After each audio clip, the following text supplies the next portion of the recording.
Thank you, David. Thank you, everyone, for coming along to another of our Landlord forums this evening. Our last planned forum was actually due to be in December, but it had to be cancelled because of the general election rules on what's called Cllr. So we've actually postponed it to this month. I should say this is, I think we tend to have these forums fairly regular now, and we still intend for them to continue. But we do hope that the regularity of them will give you a bit of confidence that we're genuine in our intention to work with you to improve the standards of private rented housing in Nottingham. And we want that relationship between us to be both constructive and two-way, providing support and whilst remaining critical friends of each other as well. Safer Housing and Nottingham City Council are committed to continuing to up our game by improving engagement with all of the key stakeholders in the private rented sector. And as I've said before at these forums, we can't do that without your help. Hopefully, the potential that our licensing scheme has to help the process of transforming private rented housing where needed will become apparent as the scheme goes on. And we're particularly pleased about the support and funding that we've received from the government, which should help you to feel even more supported by the council in what you do as landlords. We know that there are significant changes coming down the line, new energy efficiency requirements through what promises to be one of the most major reforms in housing law for years, which is the abolition of short-hold tenancies. We as a city as well, we also have a pledge to become a carbon neutral city by 2028, and improving the energy efficiency of existing housing stock will be a huge feature in how we actually achieve that as a city as well. But without the assistance of landlords, improvement in this sector is only a potential. And so, as always, you know, our job as a council is to try and improve people's lives for the better and create safer housing. But that is a process, and it will take us time. We do understand that. So a bit of news since our last event took place. I personally picked up the responsibility for the operational side of safer housing in May after the local elections in 2019. And I've set up and continued to meet very regularly with the senior officers from the safer housing team to monitor the delivery of draft and final licences across all three of the schemes that we have running in Nottingham, and also to look at the very crucial aspects that have come to light around fire safety and compliance as well. I also scrutinise the number of inspections that are taking place, the number of interventions, positive interventions that our team have actually generated, and also, I want to give you some reassurance about this, the ways that we are tracking down those property owners who are evading or don't know about the licensing scheme. So that is something, again, if you feel you have information that will help us in actually doing that, we would be very interested to hear from you. We've also increased the fees for selective licensing after a review of costs. And I want to reiterate what we said at the time, that the council is not allowed to make a profit or generate any funding or revenue from the selective licensing scheme, but the scheme does have to wash its face financially over the period of the 5 years. So contrary to some reports in the media and on social media, the increase in fees does not apply to those of you who have already licensed your properties. And the new fee structure, we announced it in December, but it's not going to come into effect until April, the beginning of the financial year. So 3 months' notice of the increase in fees, with a hope that that will incentivise individuals to come forward, license their properties and pay the original fees that were in place when the scheme was set up in August 2018. Our website has had a much-needed reboot, and that was helped by members of the landlord community, including Giles Inman from MPO as well. Thank you very much, Giles. Because we want it to work for both landlords and for tenants as well. If you've not tried it, please do so and give us your feedback. Let us know what you think about it.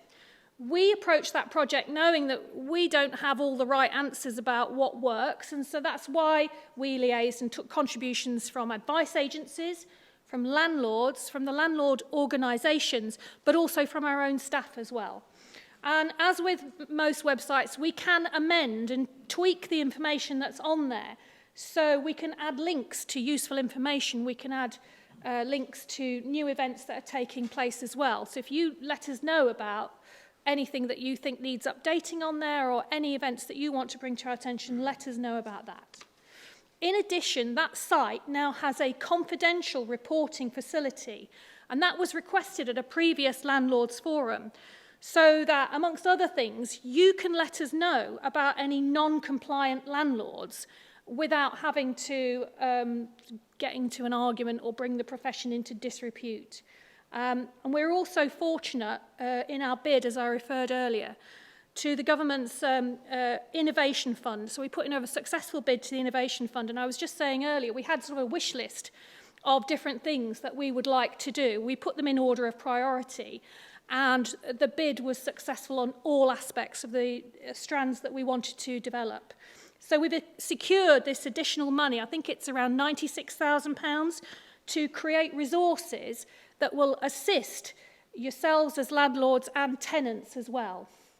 And although the government badged that innovation fund as its effort to tackle rogue and criminal landlords, in Nottingham, our bid was very specifically aimed at helping, informing and educating both tenants and what I would call the non-professional cohort of landlords as to what minimum requirements we'd expect and what our inspectors will be checking as well.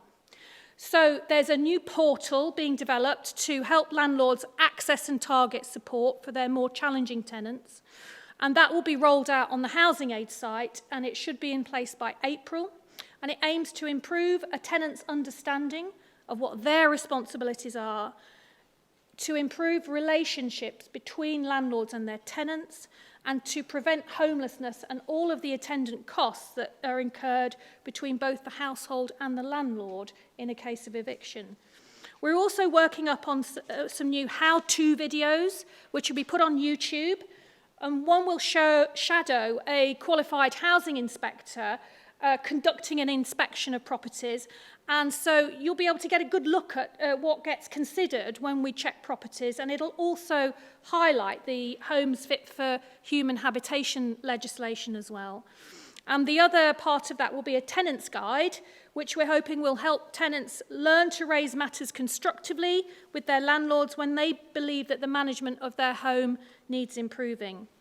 And we've also managed to get some funding for staff training as well, and for landlord training events as well, which I think MPO are going to deliver for us, and also some research by Trent University into the experience of having a care leaver as a tenant, and they are a particularly vulnerable group.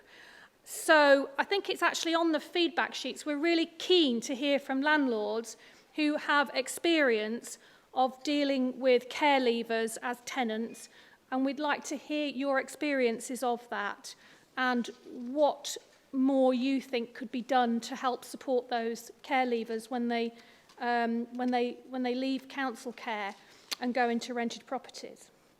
That bid also saw us being awarded funds to set up the new Marks Out of Tenancy app for Nottingham. And I think many of you will have seen that in the news. It's it's endorsed by the Ministry of Health, Housing, Communities and Local Government. And it's like a trip advisor, but it's for the private rented housing sector. And we would encourage you to get your tenants to participate in submitting reviews, because over time it's hoped that it will promote a market where prospective tenants will gravitate towards high-performing landlords. And as promised previously, we also plan to launch both our landlord and landlord agents meetings as well. And there should be a leaflet circulating about our new private rented sector liaison group. The application forms will be online within the next few weeks, and we're sending out the link to that and how to apply in a special edition of our landlord newsletter in early February. I was really pleased that apparently our December newsletter had an open rate of something in the high 60% level, and that is, you know, a really, really good hit rate for an email. Normally, the open rate is about 10% on an email that the council sends out. So it's good that we've actually have an audience who are interested and responsive to the information that's being sent out. We're quite sure that interest in the liaison group will be oversubscribed, but we're aiming to make it as representative as possible so that we have a wide range of perspectives put forward at that meeting. We have got a question and answer session today, and we'll be collecting information from the feedback sheets as well and responding if there's any queries on there.